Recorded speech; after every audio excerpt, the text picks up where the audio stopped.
So another subtopic under diabetes mellitus is diabetic ketoacidosis DKA, which is discussed separately for convenience. It's very important for NAVLE. So what happens is, normally insulin inhibits fat breakdown because insulin it provides energy. Ketoacidosis occurs in severe unregulated type 1 diabetes mellitus or insulin dependent diabetes mellitus. Why in type 1 and not in type 2? Because in type 1 there is absolute lack of insulin, so there is uncontrolled lipolysis. That means there is no amount of insulin produced because the beta cells are not producing insulin, and hence the body will break down the fat that is stored, which is lipolysis. This will release a lot of fatty acids as a fuel. So glucose is not taken up by the cells. The liver will compensate by burning more fatty acids as a fuel. So when fatty acids are burnt, ketone bodies are produced. There is overproduction of ketone bodies, which are acids. They are weak acids.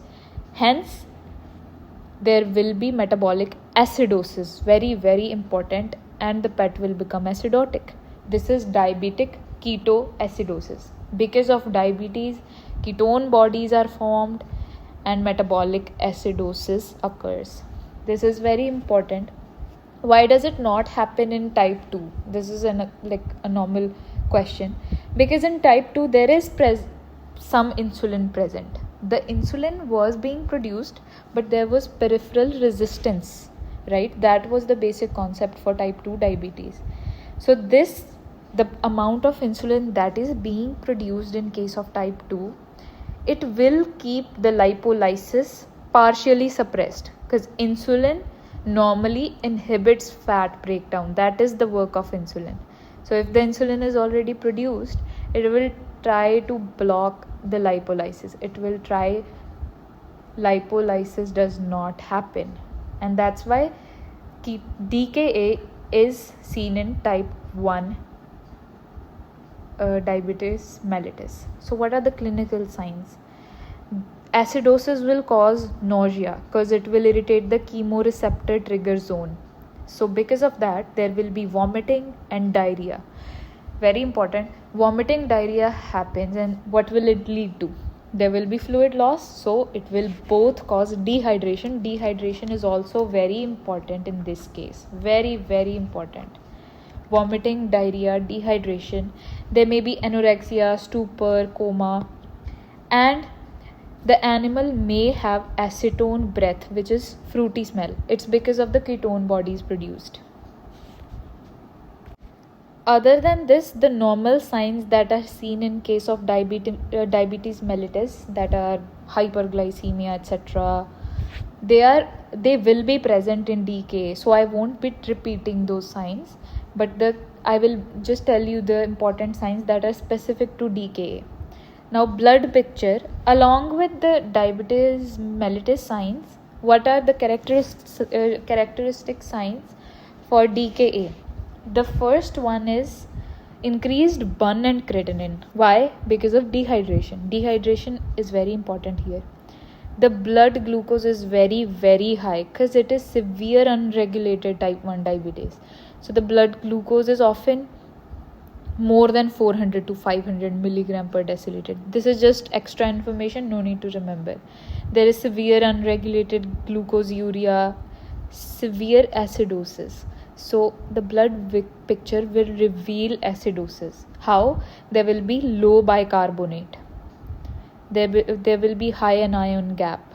These are the signs of acidosis. There will be hyperosmolarity of blood. That means there's more solutes in blood, to say it in a simple language, because there are more ketone bodies, there is more glucose. The blood is too concentrated basically, and because of dehydration, the water loss is happening. So overall the blood is very concentrated.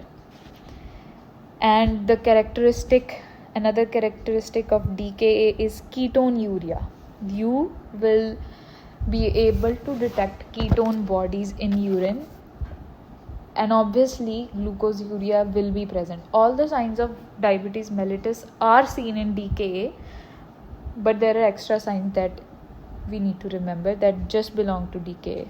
Now this DKA is an emergency condition. Why? Because it is a multi-organ dysfunction. It will lead to death if not treated immediately. This DKA that we are studying right now, it's another part of diabetic crisis. First one was hypoglycemia or hypoglycemic crisis that we already discussed with diabetes mellitus. Now the second one was DKA. So now the treatment is very important. As I told you, it's an emergency condition. So the treatment, the first choice or the first treatment option is fluid therapy. You need to stabilize the patient because there is a lot of dehydration. There is a lot of electrolyte imbalance. So what's given in fluid therapy? 0.9% NaCl, which is isotonic NaCl, isotonic crystalloid. Because the sodium is low, there is dehydration. So the first and foremost treatment option has to be fluid therapy. You need to stabilize the animal first. Don't ever give insulin first. First of all, the only important and the most important point is fluid therapy. The second option is now you treat the metabolic acidosis because it's doing too much damage. To treat metabolic acidosis, you will give bicarbonate if the pH is below 7.1 or the bicarbonate levels are less than 12 milliequivalent per liter. The third treatment option, it's not an option actually, it's the third treatment drug, that is you need to administer potassium ions. And roughly 20 to 40 milliequivalent potassium is to be given. We don't need to remember the dose or the dose rate. Half of the potassium has to be given as KCl and half, that is potassium chloride, and other half as potassium phosphate, even if the potassium concentration is normal. This is very important. Reason being, most DKA patients are hypokalemic or hypophosphatemic. They will be, even if at that moment the blood levels of potassium are normal, because there are losses through urine, vomit, etc. And I'll explain the basic concept, the science behind this. And this is an important concept.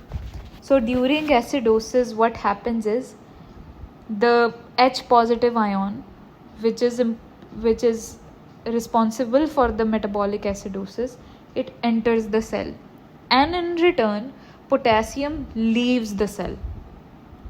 So there's an influx of hydronium ion, and potassium ion leaves the cell. There's an efflux. But when you treat the acidosis, what happens? The hydronium or H positive ion leaves the cell because you're treating the acidosis, and H positive is responsible for acidosis. When it leaves the cell, the potassium flows into the cell again. Now this potassium, where does it come from? It comes from the blood, the serum. So if the potassium is entering the cell, there is less potassium in blood or serum. That means there is hypokalemia, and hence you have to treat this hypokalemia because it will affect the heart, it will lead to other signs, other very, very dangerous signs. The other point is phosphate is lost via the urine. Through the urine, the phosphate is lost. So this might lead to severe hypophosphatemia, which will lead to CNS signs, hemolysis, weakness. So it will further worsen the situation. So that is why we said most DKA patients are hypokalemic and hypophosphatemic. That is why you have to treat these two conditions. This was the third treatment. The fourth and obvious one is insulin. So you have to give insulin, but that wasn't the urgent treatment to be given. Now you can give insulin, which insulin would you give? We already discussed when we discussed the 5 types of insulin, the regular insulin, the regular crystalline insulin.